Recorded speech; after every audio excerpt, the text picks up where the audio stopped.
Welcome to the Matt Largent concert.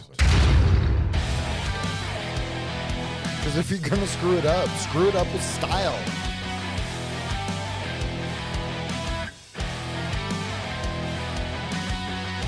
You've got to serve and serve first, and then you have to make that conscious decision to leave. Oh, if you have any problems, dial information. Thank you for calling. Welcome back to the Matt Largent concert. I'm excited for today's episode. We're tackling the critical issue that affects leaders and teams across every industry, every organization, every program, every nation, every place where leadership is present.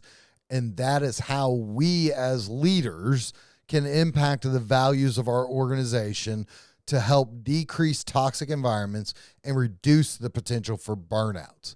It's not just about surviving the workplace, it's about thriving and ensuring that those around us can do the same. And so before we dive in, I want to just kind of go over a couple of programming notes. If you are not following us on YouTube, get on YouTube, look up the Matt Largent concert, like, subscribe, and you guys are going to get a chance to see some live me screaming into the void. And when we start having guests, which we will start next week we'll have a special guest. It's awesome. I get some great leaders and people who are like, man, I listened to this episode, or I listened, and they're not like every week listeners. You don't have to be. Again, it's about finding the things that impact you and using those. But I had a leader from Ohio reach out to me. Amy Armstrong is going to join us next week. Amy is a mediator, a professional co-parenting coach, and a conflict resolution specialist. And so Amy is going to be sharing with us what she calls voice, VOICE, boundaries, the blueprint for like de-escalating situations, making real impact in challenging scenarios. So our hope is that we have our cameras up again next week. But right now, if you're on our YouTube, you're just seeing the logo screen. That's just because updated PC, we had some technology issues that's why it's a day late.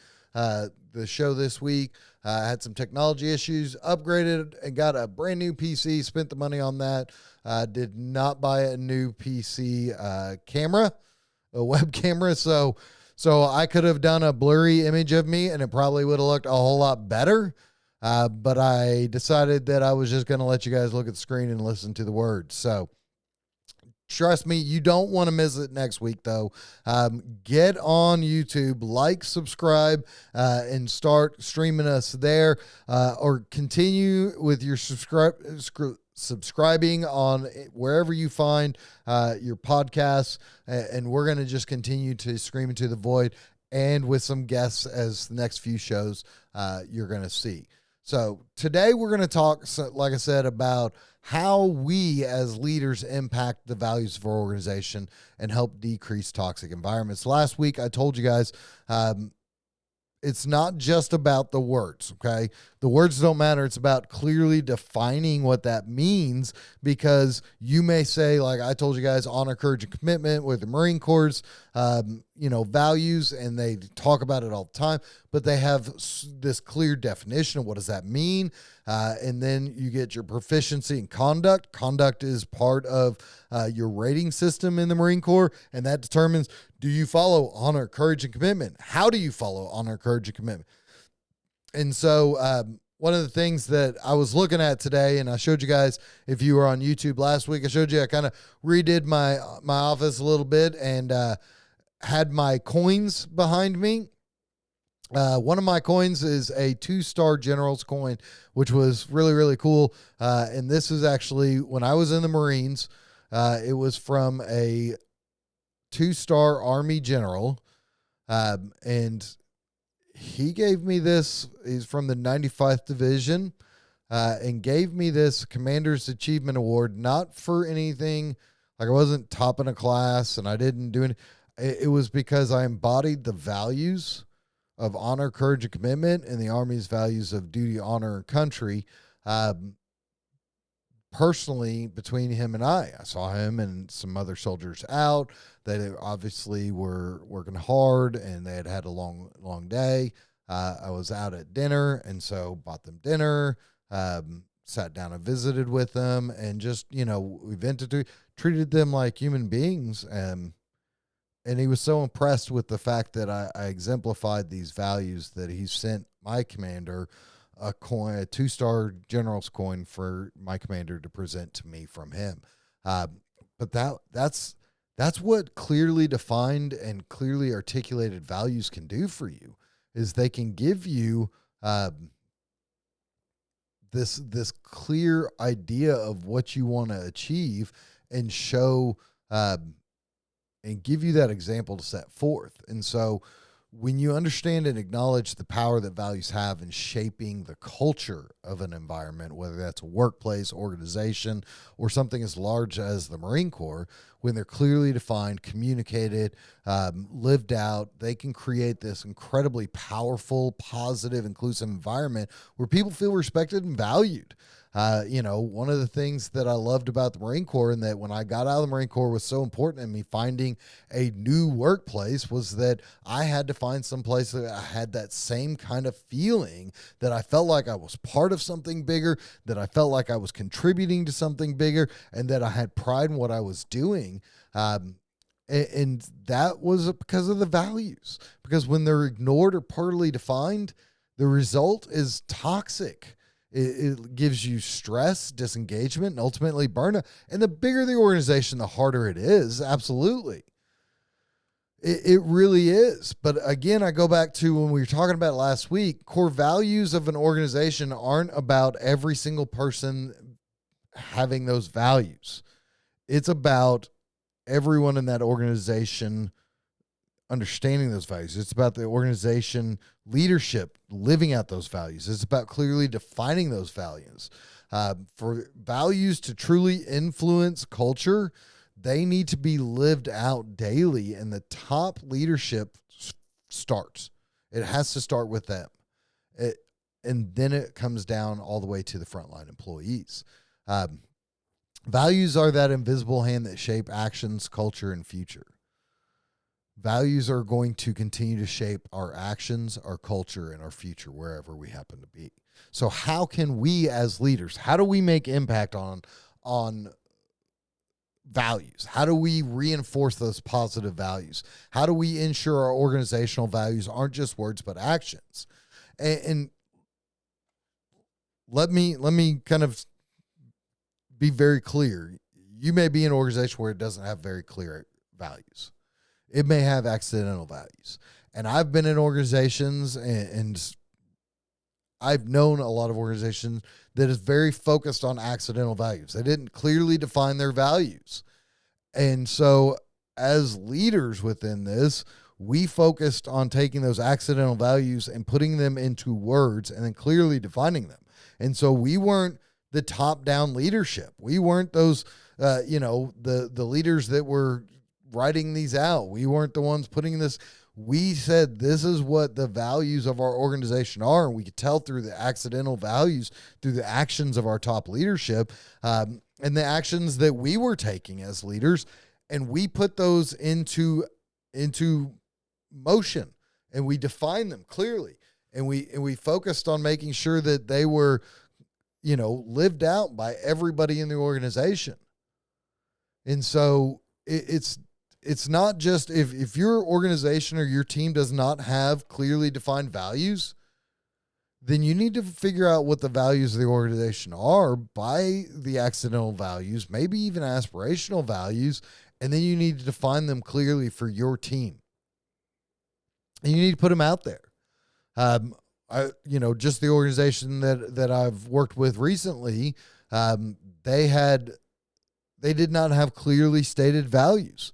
And so one of the first things that I did when I took over was I said, okay, these are our clearly stated values. And we defined them. And then we put them out on posters and messages. And it was behind and in everything that we did. And so it was critical for us to get that out there.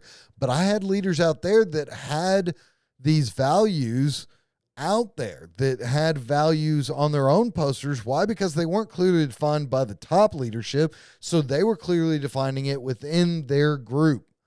And so the first thing that you've got to do if you really want to reinforce positive values is if your organization is not clearly defining them, then you need to clearly define those organizational values and you need to put them out there for your team. And in doing that, that goes a long, long way. Then you have to understand that you have to lead by example. And so I'm going to give you 5 key things that you can do to reinforce values, other than and we're assuming that there are clearly stated, clearly defined values for your organization. If there aren't, first thing I'm going to do is tell you, figure out what the values of your organization are and then put them out there. Get them to all of your team. Get them to all of your people. I firmly believe that this is the problem with governments nowadays is that they don't have clearly defined values. If I hear one more politician say something about, I believe in family values. What does that mean? Clearly define what your values are. Clearly define and tell me what that means, and then we can move forward. But you've got to make sure that you have clearly defined and stated values that your team is aware, that they understand, and that they're ready to go. And then we do these things. 1, we lead by example. Now, this sounds like the most simple thing in the world, but it's the biggest pain in the butt. Leading by example is the most powerful way to reinforce your organization values. According to Harvard Business Review article, 70% of employees say they'd work harder if they were recognized by their leaders for living out the company's values. And so when we model that behavior we want to see, we set the standards. But not only that, but we need to recognize when others, and it has to be, we talked about this, in the military, you had conduct marks, and those conduct marks would be whether or not you were following those core values. Are you giving your people marks based on if they are following our core values? Are you rewarding and recognizing them based on if they're following the organization's core values? And you've got to be able to model that. If you can't model those behaviors, then the standard is set. Your actions determine those standards. And so you've got to remember core values do nothing unless you are kind of modeling those. Core values, remember we talked about this last time, it's not just a marketing ploy. Core values aren't what you say you believe, they're what you prove you believe through your actions. You have to prove you believe in those core values. And so one, especially if you're the one saying, hey, look, this is our core values. Our top leadership is not going to define it and clearly, but these are our core values. Here's what they are. I'm defining the core values of our team based on our accidental values or permission to play values of our organization. Our organization doesn't have clear stated values, so I'm going to state them here. And then, man, if you try to state them, but you can't prove them through your actions, then you have got a bigger issue than we even need to get into. But you've got to model those behaviors. So 1, lead by example. 2, you've got to have open and honest communication. Last season, I think second to last episode, third to last episode, we talked about having those constructive discussions. And don't forget, next week we're going to be talking about with Amy, and she's going to be sharing with us the voice blueprint to have that voice. But you've got to have open and honest communication, and it's got to feel valued. Your people need to feel like they have open and honest opportunities to talk to you. When you're open and honest with them, when you're modeling that behavior for them, then that is going to make them feel like they can be open and honest with you, and it's valued. And that doesn't mean that it's going to feel good all the time. It's not warm and fuzzy, and you don't need to make it all warm and fuzzy. I'm going to tell you something. I have sat and gone through discussions with people, and then they're like, Matt, that was blah, blah, blah, that was dark. Or that was, and so I try to lighten it up. And then I get people literally every time I try to kind of not just, just let it be what it is. People will literally call me and say, Matt, I appreciate it, but I wish you would have just let it be what it was. Like if it's a negative, let it be a negative. because they wasn't open and honest. It was fluff. It was politics. You have got to create that environment where open and honest communication is valued. This is a huge piece to reducing toxicity. And again, you may not feel like you can have open and honest communication with your supervisor. You're a leader. Okay?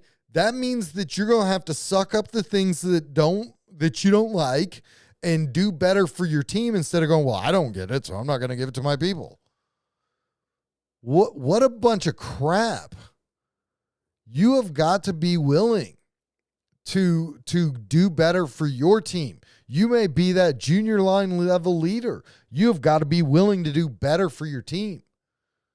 Create that environment where people can be open and honest. If it hurts your feelings, let it hurt your feelings for a minute. I used to do feedbacks on Friday.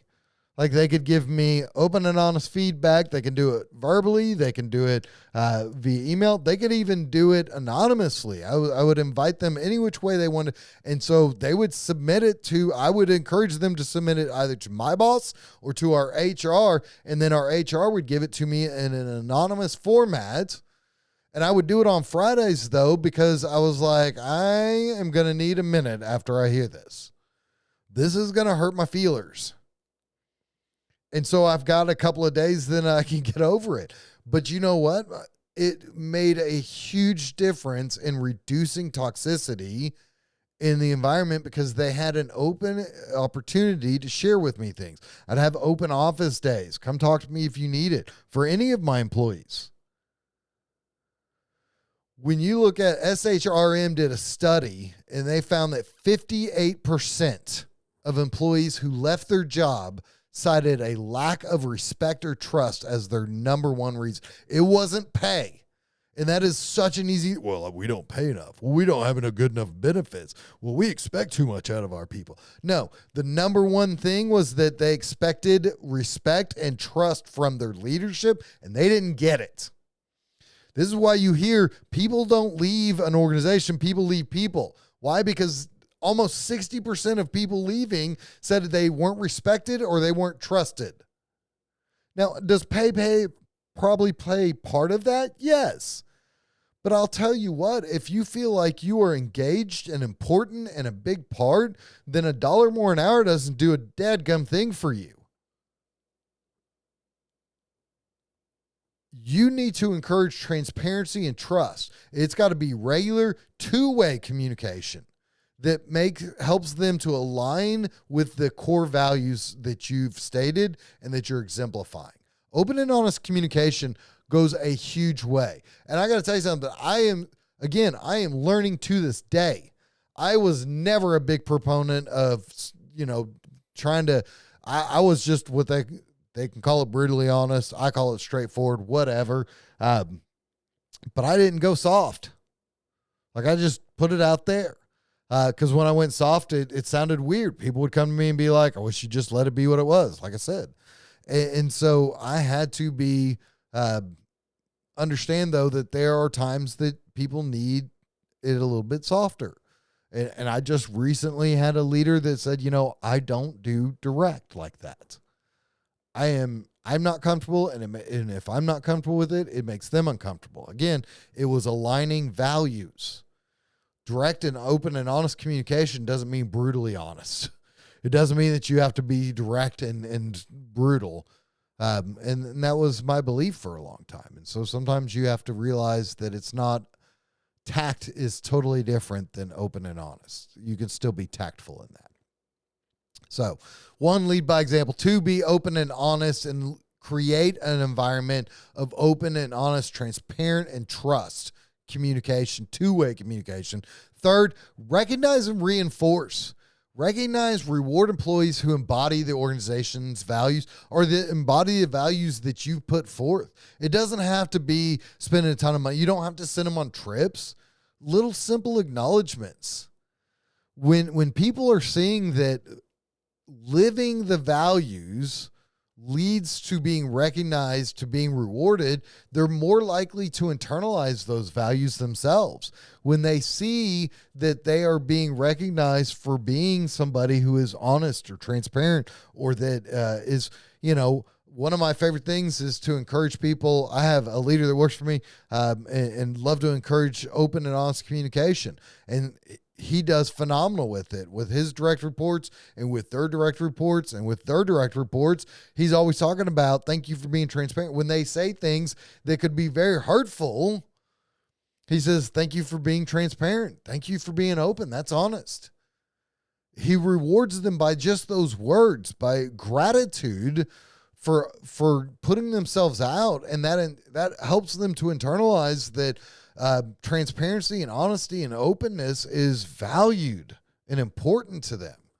So recognize and reinforce. Fourth, training and development. Continuous learning is critical. Let me tell you something about being a leader. And I can sum up some things for the entire season this season. We're talking about ups and downs, ins and outs, the positives and the negatives of choosing to be a leader or not choosing to be a leader. Let me sum it up. It is a perishable skill. What does that mean? That means that if we don't continuously grow and develop in it, we are going to lose that skill.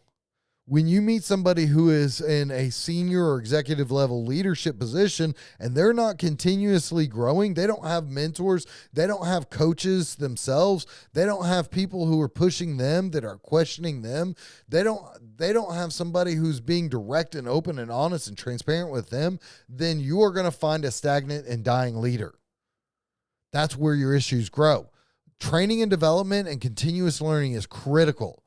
And you have got to be able to provide that to your team.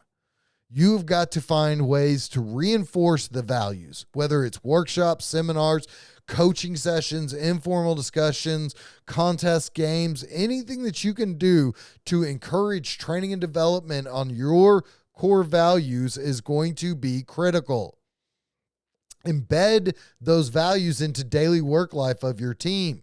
If you have a value of integrity, then have a daily integrity award, have a weekly integrity award. If you have a value of teamwork, one of my favorite things, we do incentive programs and at several places that I've worked with. And one of the incentives that we've done at a couple of them have been the team incentive. The people who embodied teamwork, who were, being a team player, who were giving selflessly to the team, because those people are so under-recognized sometimes. And so recognizing them was so awesome, but we've also got to provide training and development. How do you become a team player? Like, it's easy to say, hey, we're going to give you an integrity award. How do you have integrity? And so creating training and development to focus on specifically your values that you're encouraging, and not just your values, but the clearly defined values that you're encouraging. You've got to have continuous learning. Fifth, you've got to have feedback loops.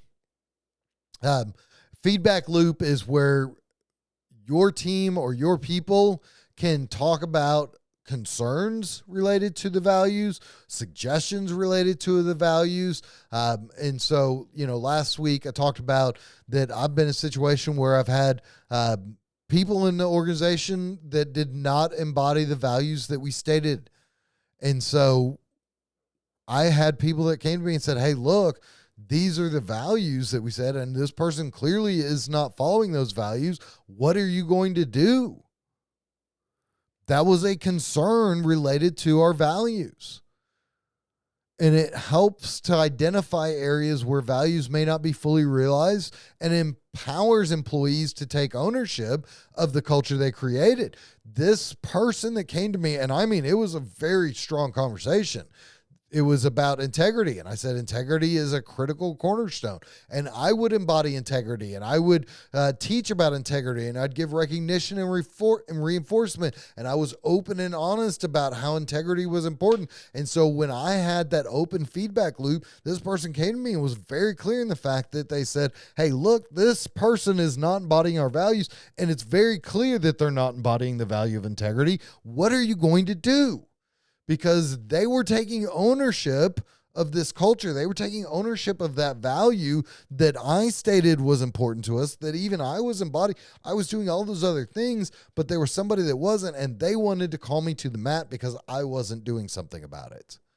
And it was also about identifying, hey, look, we talk about competency assessments. I love doing things like competency assessments and value assessment and strengths and weaknesses and all these different things with leaders. But competency assessments, one of the things I said, what is some of the most critical competencies of our organization?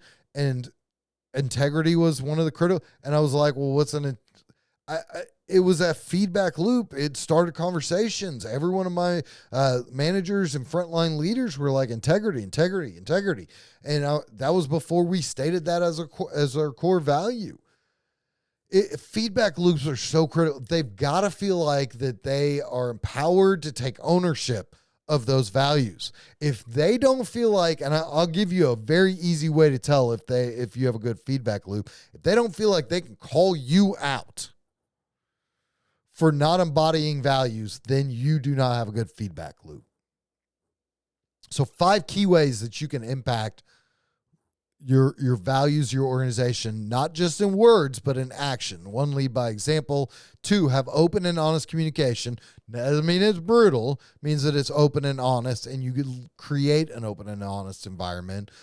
3, recognize and reinforce the values that you need and want. Train and develop on what you're looking for those values. What do they mean?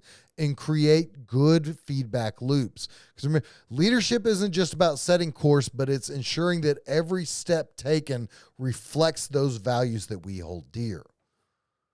And so by reinforcing these values, we can directly reduce burnout.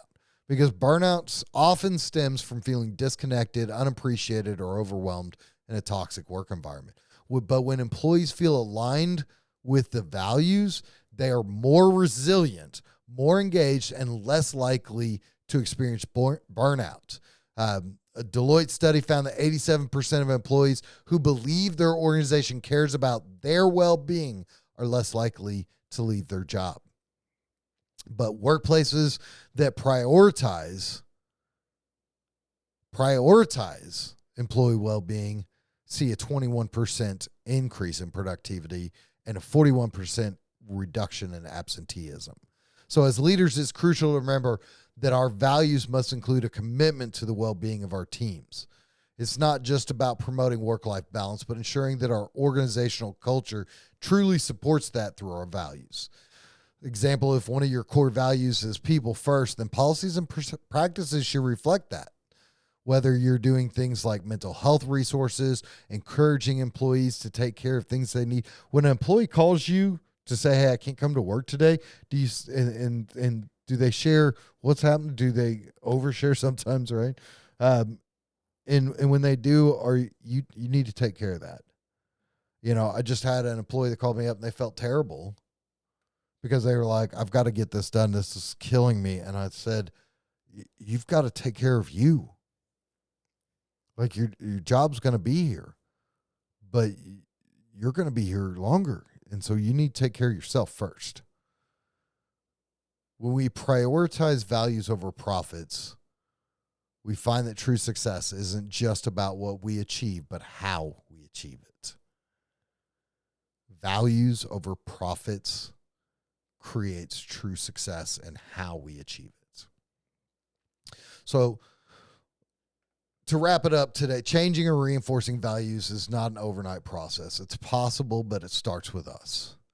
It's by committing to live out the values. First, we have to state them. We have to define them clearly. Then we have to live them out, holding ourselves and others accountable, fostering cultures of respect, trust, well-being. Then we can transform our workplace into environments where people thrive. It starts with you as a leader, whether on a small level or on a large level. It all starts with you. Don't forget, join us next week. Amy Armstrong, mediator, co-parenting coach, conflict resolution, going to come in here and talk about that voice boundary, powerful tool for de-escalating situations, creating real impact in challenging scenarios. It's going to be an incredible session. Make sure you come in. And remember, the impact we have as leaders isn't just measured by our results, but by the legacy we leave we leave behind and the values that we live. Let's commit to making our workplaces a place of respect, inclusion, and positivity where everyone has a chance to thrive. If you found today's episode insightful, please like, comment, subscribe. Let's continue to live and lead with purpose right here on the Matt Largent Concert. Thanks for joining me, where we're not just talking leadership, we're living it. And like that,